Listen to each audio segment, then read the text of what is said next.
Welcome back, John and Courtney, to what is episode 3 of the Let's Talk Packaging podcast.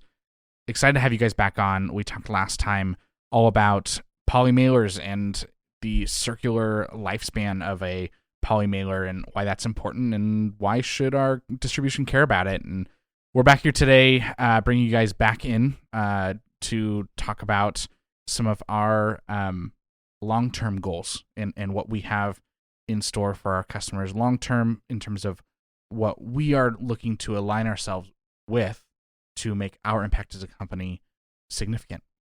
Starting out, will both of you introduce yourselves again for those that may have missed last episode, maybe don't know who you are, what you do, or why your opinion matters on anything. Courtney, why don't we start over here with you? So my name's Courtney. Courtney Boshaw, I guess. I don't know why I just said my first name. And I'm the sustainability coordinator. I've been at PAC for almost 2 years. And I'm John Bartell, the Vice President of Sustainability, and I've been with PAC since 2001. Jumping into the conversation at hand here, PAC is now in a truly a worldwide company. It used to be called PAC National until the late 2000s. We changed our name to PAC Worldwide. Yeah, we changed our name early 2000s, maybe 2006. Yeah. As we expanded into Asia. Yeah, that's right. We expanded into Malaysia, Kuala Lumpur, and we've been in Mexico since the late 90s, I believe. Yep. And so technically worldwide then, but we caught up to things around 2006, changed our name to PAC Worldwide, and we're now in Malaysia, Mexico, the U.S., and the U.K. Yes. That's where our footprint is. Will you guys talk about what does that footprint look like for us in terms of how we approach sustainability? Sustainability is not just an American thing. Yeah. Even though we are headquartered in the U.S. and the majority of our manufacturing facilities are in the U.S., we look at our manufacturing processes. Our sustainability initiatives are a worldwide thing. And so we aim for continuity across the board with all of our facilities. So whether you are in Phoenix, Arizona, or Kuala Lumpur, Malaysia, or San Juan del Rio, Mexico, or in the UK, our goal is continuity in regards to sustainability from a manufacturing standpoint and from a product standpoint. On our last episode, John, you talked about wanting to be the leader in sustainability for plastic manufacturers. What does that look like not in the U.S.? I mean, not all of our competitors are only in the U.S. Most of them are international as well. But in our other locations, where do we fit in with that conversation in terms of sustainability compared to local law and local recycling habits? Yeah, and so if you talk about local law or local recycling habits, it's different across the world. Mm-hmm. It's different in cities, municipalities, different countries.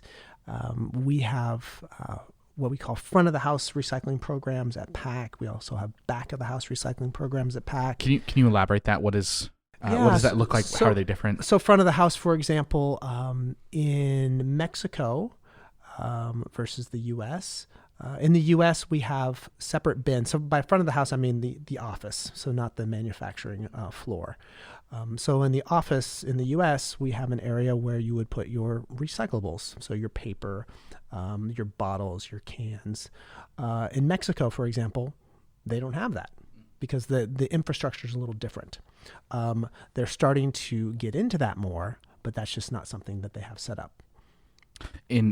So front of the house being almost consumer level recycling. Correct. Right? Yep. And back of the house being more of an industrial approach to the recycling process. Correct. Perfect. What does, so implementing that must be challenging then?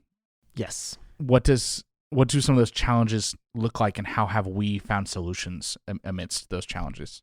Yeah, so the challenges, if we look at, once again, the U.S. versus Mexico, it's not just accepting the first answer you get, which is, oh, sorry, we don't have the infrastructure, we're not set up. Okay, well, let's dig a little deeper and work a little harder, and let's find somebody that will actually come to our offices in Mexico and pick up the recycling. If we separate it, let's find somebody that will do that. And a lot of these ideas come from our sustainability champions that we have installed at all of our plants. So an idea that goes along with recycling and in front of the house came from one of our Mexico facilities, which was, can we put together a program where we're actually recycling bottle caps? So bottle caps from like a plastic soda bottle. And we kind of scratched our head. It just sounded very interesting because we don't do that in the U.S. Usually in the U.S., they ask you to put the cap on the bottle and recycle it. Down there, there's actually value for the bottles. And so people will not recycle those. They'll take them back to a store. But the caps themselves are part of a program. So with this bottle cap return program, the more bottle caps you collect, it goes towards a charitable organization that I want to say is for cancer or something. And so it's for like chemotherapy treatment, I think. Yeah. Wow. What has before we started chatting here on the podcast, we were talking a little bit about what we wanted to talk about and uncover a little bit for the sake of our partnerships, and what has some of that looked like? It could be in the U.S., could be otherwise, in terms of places that we've aligned ourselves with, that we can aim for our impact to be bigger than just ourselves.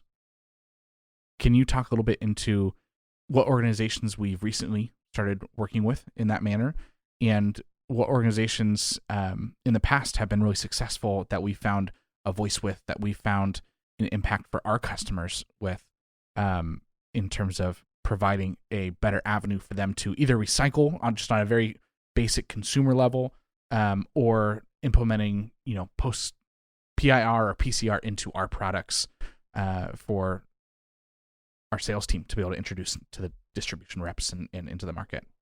Sure. I can start and then you can jump in. So, I mean, you kind of hit on it. Collaboration is huge. One company can't just do anything. And so I think everyone really in the industry, not just the packaging industry, but anyone really in the world has discovered that. So I can kind of go over the couple of organizations we've signed on to recently. So one of them is the U.S. Plastics Pact, and that was a collaboration by the Ellen MacArthur Foundation, the Recycling Partnership, and the World Wildlife Fund. Oh gosh, I can't remember how many pacts there are around the world, but it's a global organization. The U.S. is the most recent one that they've developed. So the goal with that really is just to collaborate to create a fully circular economy and to keep packaging out of the environment and keep it in the economy. Another organization that we've recently joined is we've signed on to Project Gigaton, which is a Walmart-led initiative. And their goal is to avoid 1 billion metric tons, which is also a gigaton, of greenhouse gases from the global value chain by 2030. So we've signed on as a packaging manufacturer, and we've committed our own SMART goal, and that is that we will make all of our packaging recyclable, reusable, or compostable by 2030. In addition, we'll have at least 10% recycled content across the board for our stock PJs and AJs. Poly jackets and mail jackets. Yes. For those not in the know. Yes, but repeat those last two lines because I think it's 2025. Oh, is it 2025? Yep. And then for this specific initiative, it's 30% recycled content for our stock air jackets and poly jackets, which is different than our Ellen MacArthur pledge. Okay. Yep. Lot of different overlapping goals, right? Between you, once you start adding partnership and alliances and pacts, there's going to be a lot of overlapping goals. Yeah, so Project Gigaton's SMART goals that Courtney mentioned, those overlap with our Ellen MacArthur Foundation goals as well, which is to have all of our products reusable, recyclable, or compostable by 2025.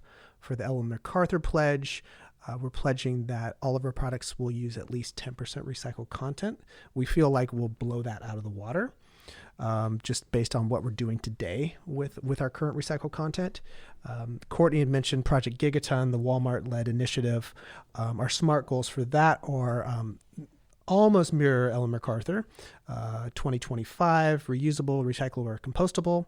And we've pledged that our stock products will have at least 30% recycled content in them. With a goal like 2025, all the Ellen MacArthur pledge being all things recyclable, compostable, etc. What's our plan for a product like that, or how is that pledge going to affect how we look at new products as we bring new innovative products into the market?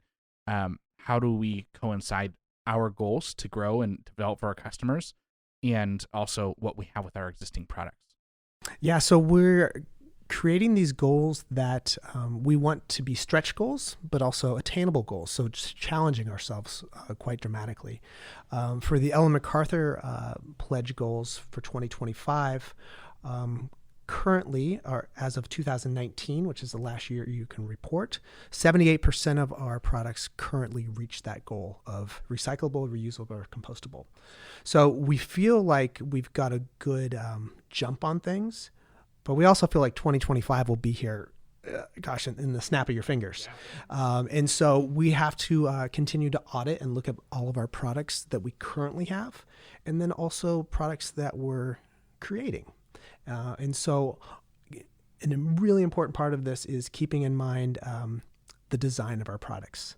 So we need to make sure we're designing for recyclability or for reusability or for compostability.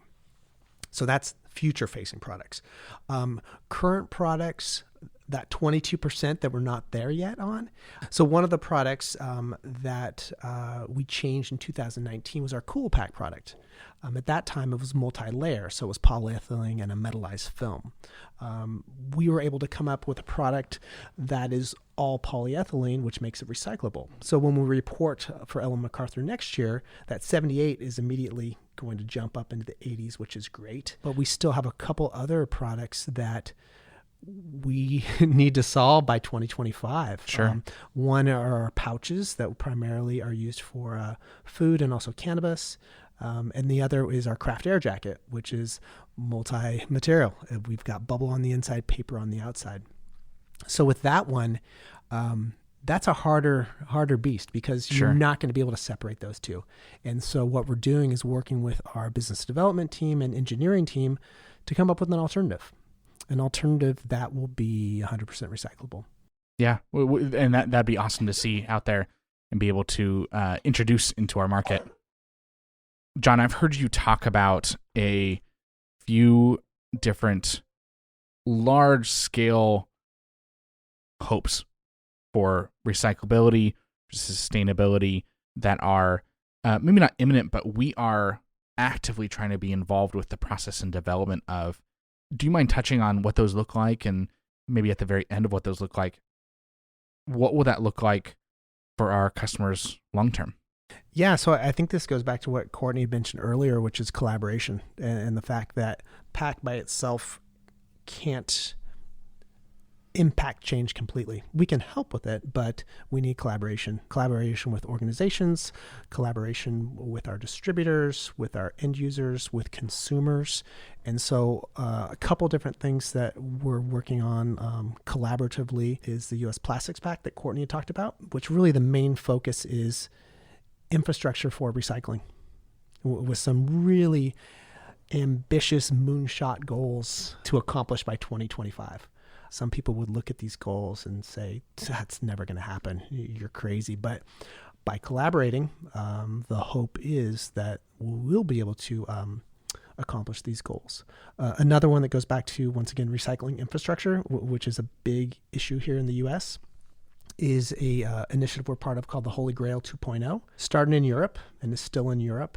There's over 100 companies and organizations that have signed on with this. And the goal is to find a solution for curbside recycling for flexible plastics. And so that's by using new technology, new scanners by a German company called Tomra, new digital coding by a company called Digimark, where they will put an invisible barcode on a product. So as that product is going through a MRF, these scanners pick up the barcode and they sort it properly. So instead of everything coming into a MRF, it's flexible packaging, it's garbage, it would actually be kicked out to the proper channel. So sorted correctly, it would say this is identified as an HDPE, and then you're getting all the data from that as well. So PAC could know exactly how many of our packages were recycled, where they were recycled, right? So instead of this recycling rate hovering around 9%, we think with these new technologies, we think with these new collaborations and initiatives that we can get it quite higher. And we need to get that rate much higher to really keep plastic where they belong, which is in the circular economy, not in the environment. When you think about change in the recycle process that allows for poly mailers to be recycled properly, increasing that 9%, do you see that more as a change that needs to happen more so in the manufacturing and consumer level of recycling, or more in the way we recycle at MRFs, at other facilities that recycle products? Which side of things need to change? And you might have a better term for it than I do, but which side needs to change more? Or do you really see it as a 50-50 partnership for them to take a step and us to take a step at the same time? I don't think you can put a percentage on it. I think we have to look at all types of recycling. So not only mechanical, which would be our traditional, but also chemical recycling. And so if we could make huge leaps and advances in both of those, then from the manufacturing side of things, you're going to see that recycling rate increase. And hopefully at the same time, from the consumer side, we'll see education increase and that recycling rate increase. So I want to cap off our conversation on sustainability as a company, as a plastics manufacturer, with just some applicable advice to our distribution reps or even our purchasing reps at a customer who may be trying to glean some more information from the conversation of what can we do to be more sustainability, or why should we be more sustainable?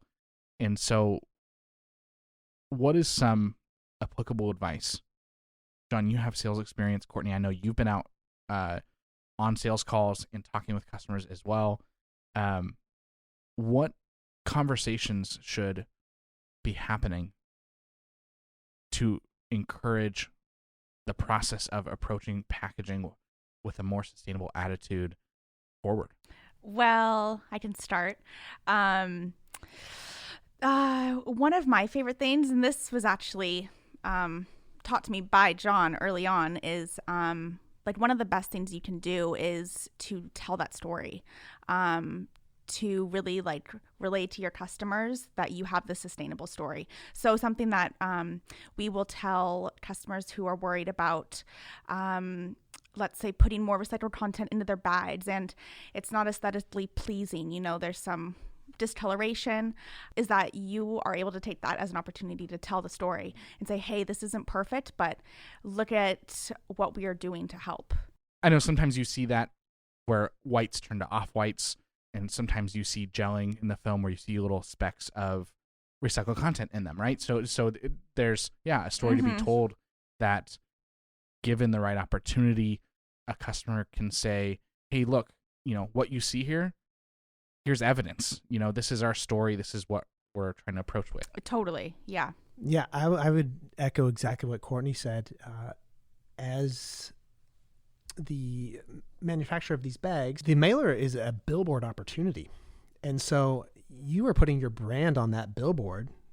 And here's another great opportunity for you to add your environmental message, right? And so there's a reason why this mailer looks the way it does, because we care about the environment and we've got 30% recycled content in this mailer. That's just one simple tagline. Take it a step further. Talk to our distributors, talk to our end users about joining groups, you know, promoting the how to recycle label. That is something that educates your consumer on if that product is recyclable or not and where they can recycle it. And so everybody has an opportunity to go on this sustainability journey and spread this message with something as simple as a tagline or joining an organization. And I would say to our partners, to our distributors, look into collaborating, look into joining these organizations. From an individual, you know, let's say I work for a distributor and I don't necessarily feel comfortable engaging with the company as a whole on what we can do. You know, let's change all these things. So what can I individually do to learn more? What resources would you recommend I seek out to learn more, whether it be resources online or organizations that I can collaborate with individually? Yeah, so I would say talk to your sales manager at Pack Worldwide. They should be well schooled in what we're doing from a sustainability standpoint. If they're not, your sustainability team here at Pack is open and available. We want to help everybody along with that journey. If you go to pack.com, it'll tell you about all the organizations that we're involved with, showing their logos. I believe there are hyperlinks as well, but I'm not sure. Hyperlinks there sounds like something from like 1995 on the World Wide Web. So go to Pack's sustainability section on pack.com. Look into organizations that we're part of that I'm happy to tout. Sustainable Packaging Coalition is a wonderful resource for anything related to sustainable packaging. And it's not just focused on plastics, it's all packaging. The Association of Plastic Recyclers is another great organization. How to Recycle is another great organization. If you guys really want to put your money where your mouth is, look into the Ellen MacArthur 2025 pledge. Yeah, that's terrific. John, Courtney, thank you both for joining us for both episodes that we've done for sustainability. Thank you for having us. I'm sure this won't be the last time we'll have you on as this conversation evolves, and I don't know. We can laugh together once again. Yeah, well, I think we're all safe here. I think we're good. But thank you both, and I appreciate your time. Thanks, Donald. Thank you.